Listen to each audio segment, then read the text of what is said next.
ভাইয়া একটা চানাচুর একটা চিপস দেন। ও আচ্ছা দিতেছি।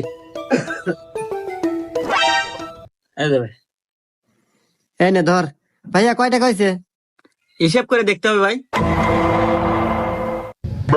চিপস 10 আর একটা চানাচুর 10, মোট 1010 টাকা ভাই।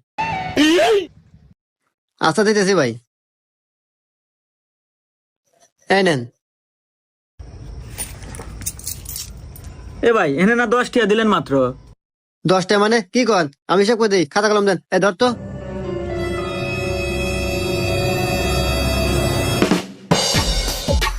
দুই দুই দুই দুই এক এক। এই নেন হিসাব করে দিলাম। টিয়া হয়েছিল 5221টা দিছি আপনি, এখন 4221টা ফেরত দেন।